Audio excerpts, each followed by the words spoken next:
మన ఛానల్లో వీడియోస్ చేయడానికి నేను చాలా కష్టపడుతున్నా, చాలా రీసెర్చ్ చేస్తున్నా. ఆ తర్వాత జియో పాలిటిక్స్ కాబట్టి చాలామందితో మాట్లాడి వీడియోస్ చేస్తున్నా. నాకు కొంచెం ఎంకరేజ్మెంట్గా ఉంటుంది. ఒక 1000 లైక్స్ టార్గెట్ పెట్టుకున్నా నేను. ఈ వీడియోకి ఇవ్వండి, వీడియోలోకి వెళ్ళిపోదాం. లైక్ కొట్టేసి మీరు వీడియో చూడడాన్ని కంటిన్యూ చేసేయండి. సో అరకన్ ఆర్మీ స్వైర విహారం అని చెప్పుకోవాలి. అంటే ఎక్కడ వాళ్ళని కంట్రోల్ చేయడానికి ఎలాంటి ప్రయత్నం చేసినా వాళ్ళు ఎక్కడ తగ్గట్లే. ఈ అరకన్ ఆర్మీ ఎక్కడ దాకా వీళ్ళు వచ్చేసారంటే ఒక సెపరేట్ దేశం, అరకన్ ఆర్మీ కోసం ఒక విడి దేశం మాకు కావాలి. ఎక్కడ?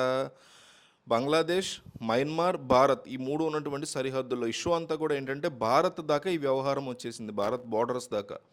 బంగ్లాదేశ్ని ఎలాంటి ఒక క్రైసిస్లో పడేశారు అంటే మీరు చూసే ఉంటారు. 2017లో మయన్మార్ మిలిటరీ జుమ్టా అంటారు చూసారా, వాళ్ళ మిలిటరీ ఫోర్స్ వాళ్ళు రోహింగ్యా ముస్లిమ్స్ అని ఉంటారు.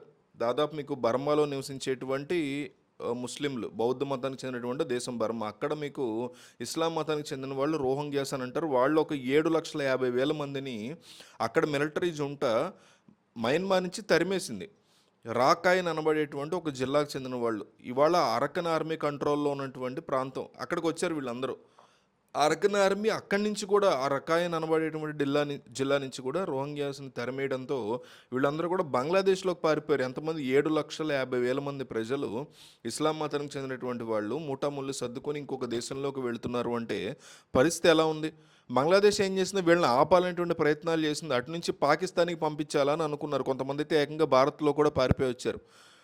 సో నిన్న వచ్చినటువంటి వార్త ఏంటంటే ఇంకొక 60,000 మంది ఈ రోహింగ్యాస్ని అరకన్ ఆర్మీ వాళ్ళు మళ్ళీ బంగ్లాదేశ్లోకి పంపించేశారు. ఇప్పుడు బంగ్లాదేశ్ యొక్క పరిస్థితి ఏంటి అంటే అంటే చాలా ఆశ్చర్యకరమైన విషయం ఏంటంటే ఏ దేశం అయితే భారత్ని శత్రు దేశంగా చూస్తుందో, మనం వాళ్ళకి ఎంతో మంచి చేస్తున్నాం, అయినా కూడా వాళ్ళకు ఉండేటువంటి ఆ రకమైన ద్వేషం, మన ఎదుగుదలను చూసి వాళ్ళ కడుపు మంట ఏదైతే ఉందో, అలా ఎవరైతే చూస్తున్నారో ఆ దేశాలు ఒకటి తర్వాత ఒకటి పతనం అయిపోతున్నాయి, కుప్ప కూలిపోతున్నాయి. ఇవన్నీ చూసి చాలా ఆశ్చర్యంగా అనిపిస్తుంది నాకు. శ్రీలంక వాళ్ళు సడన్గా చైనాతో కలిసిపోయారు. ఆ తర్వాత శ్రీలంక యొక్క పరిస్థితి ఎట్లా ఉంది, క్రైసిస్ ఏంటి, ఇవన్నీ మనం చూసాం. తర్వాత మాల్దీవ్స్ మొన్నటికి మొన్న. కెనడా అయితే పోయిన వీడియోలో మనం గత 2 నెలల నుంచి మాడుతూనే ఉన్నాం. కెనడాలో ఎంత పెద్ద మేజర్ క్రైసిస్ అంటే జస్టిన్ ట్రూడో రిజైన్ చేసే తీరాలనే పరిస్థితికి వచ్చేసింది కెనడా. అలాగే నేపాల్. ఈ దేశాలంతా గమనిస్తే ఒక్కసారి భారత్ను వాళ్ళు శత్రువు అని గనక ఎంచుకుంటే ఆ దేశాలు కళ్ళ ముందే పతనం అయిపోద్దని మనం చూస్తున్నాం. ఇప్పుడు బంగ్లాదేశ్ ఎలాంటి ఒక క్రైసిస్లో ఉందంటే ఒకవైపు ఏమో రోహింగ్యాస్ విపరీతంగా వచ్చేస్తున్నారు. రీసెంట్గానే నిన్నటికి నిన్న 60,000 మంది రోహింగ్యాస్ వచ్చేసారు బంగ్లాదేశ్లోకి. ఆపే మెకానిజం లేదు వాళ్ళకి. ఇంకో లెవెల్లో చూసారనుకోండి, వాళ్ళకి బియ్యం గురించి కూడా మనం రైస్ 5,00,000 టన్నుల బియ్యం కావాలని చెప్పి వాళ్ళు అడిగారు. నెక్స్ట్ ప్లేస్లో చూస్తే కనుక మయన్మార్ నుంచి కూడా బంగ్లాదేశ్ వాళ్ళు ఈ బియ్యం తెప్పించుకుంటున్నారు. అలాంటిది ఈ అరకన్ ఆర్మీ వాళ్ళు ఏం చేస్తున్నారు అంటే బర్మా, మయన్మార్ నుంచి వచ్చేటువంటి రైస్ ఎక్స్పోర్ట్స్ని కూడా టోటల్గా ఆపేశారు వాళ్ళు. బంగ్లాదేశ్ దాకా వెళ్ళడానికే లేదు.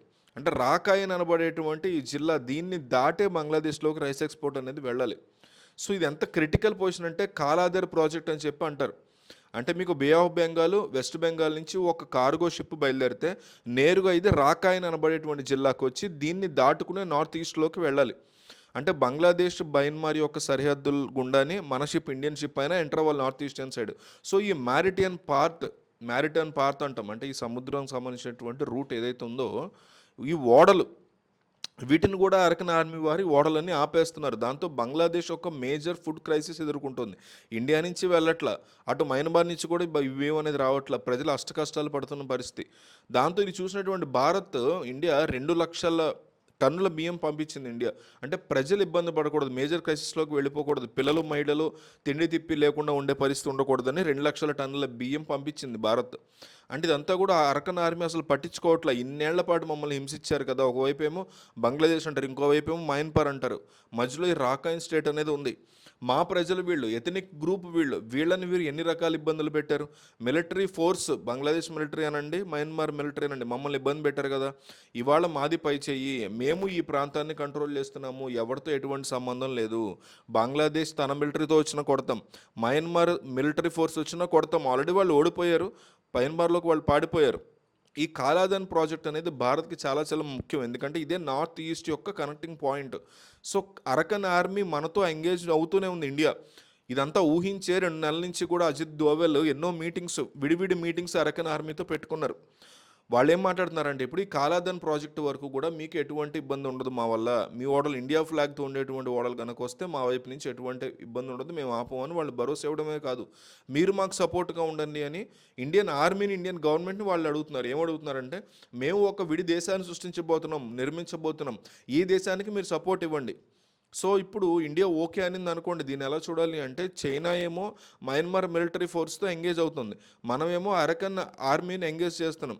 ఎందుకంటే మన సరిహద్దులు ఎంత అటు మయన్మార్ ఉండొచ్చు, కానీ మెయిన్ మనకి ఈ రాఖైన్ జిల్లా దీన్ని మనం కంట్రోల్లో పెట్టుకున్నాం అనుకోండి, మనకి ఎటువంటి ఇబ్బంది ఉండదు. ఎందుకంటే నార్త్ ఈస్ట్ని భారత్తో కలపాలంటే మధ్యలో బంగ్లాదేశ్ ఉంటుంది, అలాగే ఈ రాఖైన్ అనబడేటువంటి జిల్లా ఉంటుంది. సో దీనిని మనం ఏదో ఒక రకంగా మన కంట్రోల్లో పెట్టుకోవాలి. బంగ్లాదేశ్ అయితే టోటల్గా పతనం అయిపోయిన పరిస్థితి ఉంది. సో ఆ దేశాన్ని కాపాడాలంటే మళ్ళీ ఎలక్షన్స్ పెట్టాలి, స్టేబుల్ గవర్నమెంట్ రావాలి, అంతా వేరే కాదు. వాళ్ళ ఫారిన్ పాలసీ ఎట్లా ఉంటుంది, వచ్చేవాళ్ళు ఎట్లా ఉంటారు, అంతా వేరే. సో ఈ ఈ అంశం గురించి మీకేమనిపిస్తుంది ఏంటో కామెంట్ చేయండి. నేను 1000 లైక్స్ పెట్టుకున్న టార్గెట్, దయచేసి నాకు ఇవ్వండి, చాలా హెల్ప్ఫుల్ అవుతుంది. Thank you so much.